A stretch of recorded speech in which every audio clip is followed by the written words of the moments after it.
Hello guys and welcome back to another video. Today we are checking out the first Medal of Honor ever recorded. I actually have no idea about this video. I'm not sure if I should know about it, but this was recommended from one of you guys, so thank you so much for letting me watch this video. So let's watch it, find out together what it is about. Without further ado, don't forget to like this video, subscribe to the channel, it truly helps me out. And let's get on with this video, see what we got. Chapman, a U.S. Air Force combat controller, and the SEALs are attempting to rescue their lost teammate.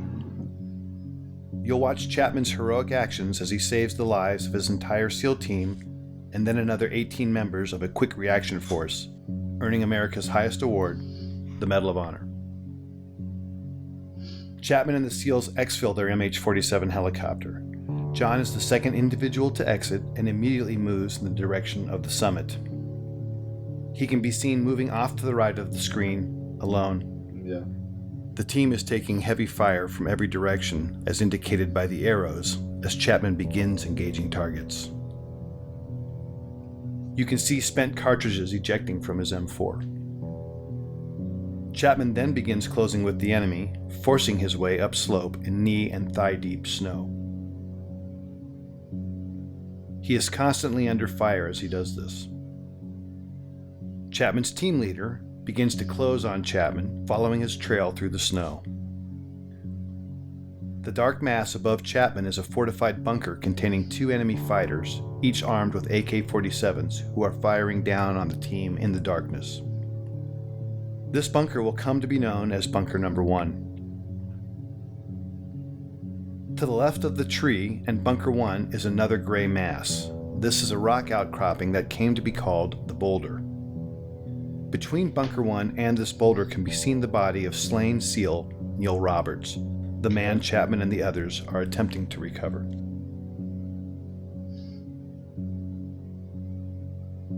Chapman, still alone and closest to the enemy, pauses to engage targets as his team leader follows him, but never actually catches up with him.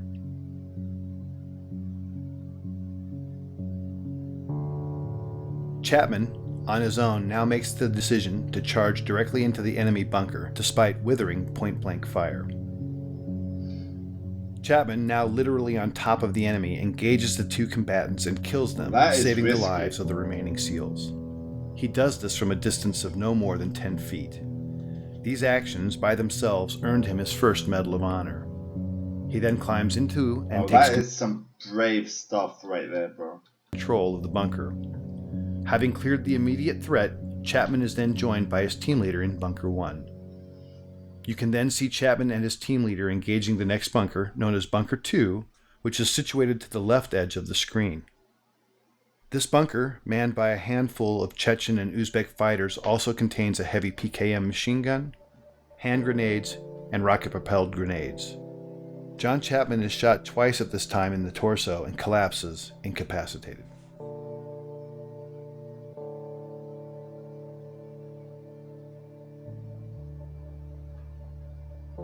You are now looking at a new angle, and at the left of the screen can be seen the two-man fire team and team leader on top of the boulder.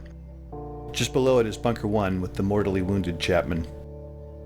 One SEAL can be seen firing his modified M60 machine gun from the hip into Bunker 2 on the right side of the screen until he is struck by grenade shrapnel and tumbles 10 feet off the top of the boulder, collapsing at the feet of his team leader, thus setting off a chain of events that would lead to the SEALs abandoning Chapman on the summit. The wounded SEAL and the team leader can be seen conferring about his injuries. Moments later, the SEALs decide to retreat from the summit because their position is untenable in the face of continued massive enemy firepower. They can be seen moving toward the right side of the screen and passing the body of Neil Roberts. Unfortunately, the SEALs do not pass John Chapman, who is above them and inside Bunker 1. Okay.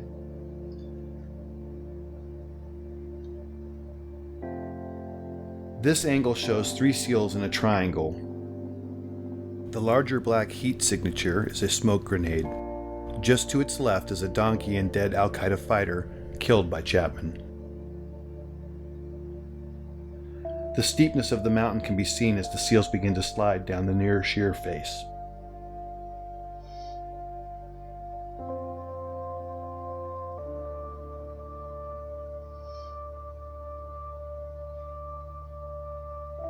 The team leader, desperate for relief and now with 2 wounded teammates, asks for uncontrolled airstrikes from an orbiting Air Force AC-130 gunship. The impacts you see are from 105mm howitzer rounds being fired onto the ridgetop in order to save the remaining SEALs. Because neither the SEALs nor gunship know Chapman is alive, he is experiencing these detonations from his position. Yeah. At approximately 5:20 in the morning, Chapman recovers and begins to engage the enemy. Bunker 1 is on the right side center of the screen and Bunker 2 to the left near the screen center. It will never be known what caused his incapacitation and recovery. Of the 2 rounds that originally wounded him, at least 1 was mortal, and at this time he is experiencing severe blood loss and shock. Despite that, he begins his one-man stand against 24 enemy combatants. During this time, Chapman initiates a series of radio calls, many of which are heard by a fellow combat controller and teammate of his and Delta Force operators on a nearby summit.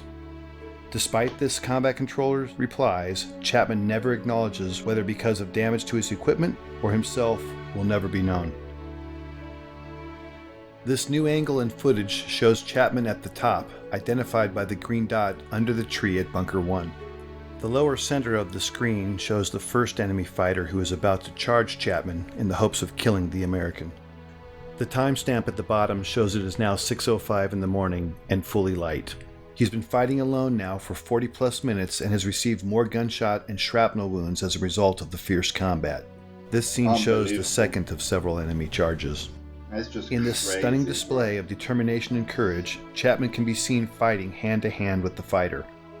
In the larger screen display can be seen additional enemy moving on to the summit. But right now, John Chapman is fighting for his life. 6 minutes later, in this new shot, Chapman can hear another helicopter approaching the summit. He is in the bottom center of the screen underneath the tree and can be seen in the magnified inset box as he begins his desperate final stand to save the lives of the 18 men on the helicopter. The red dots are enemy fighters. John begins engaging the enemy in multiple directions and is rapidly approaching the last of his ammunition. The helicopter contains a quick reaction force comprised of Rangers, pararescuemen, and another combat controller. It is now 6:13 and the helicopter is short final. The enemy is desperately trying to displace Chapman so they can put heavy weapons or rocket-propelled grenades in Bunker 1 while simultaneously engaging the helicopter. With the choice to save his life or the lives of his unknown comrades, Chapman makes the decision to climb out of the bunker and begin firing in multiple directions as can be seen in the inset. Suffering from as many as a dozen wounds, Chapman is in fact already in the process of dying. As he fights, the helicopter is struck by a rocket-propelled grenade and makes a remarkable controlled crash just below Chapman and the summit. Chapman, now off-screen, continues to cover his comrades as they pour out of the stricken helicopter. Some of them are fatally shot as they exit. These images, with Chapman fighting the enemy at close quarter, are the last to show him alive and in this heroic act, thus qualifying for his second Medal of Honor. Ultimately, Chapman would expend all but the last few rounds of his ammunition, until, finally, after 16 bullet and shrapnel wounds, Chapman succumbs when he is shot through the heart. We will never know his final thoughts or words, but what we do know is his decisions and actions single-handedly saved the lives of 23 comrades. Wow, that is crazy stuff. For more information, that was a really interesting story right here. So this guy, bro, he has the guts, bro. He's not afraid of anything, you know. It's hard to do that sort of stuff, you know. So that's why he got the first Medal of Honor. So that was crazy, bro. Let me know your thoughts down in the comments below about this, what you've just seen. Let me know what you think about it. And that's it for today's video. Thank you so much for watching. Don't forget, like this video if you haven't liked already, subscribe to the channel, and we'll see you on the next video. Peace out.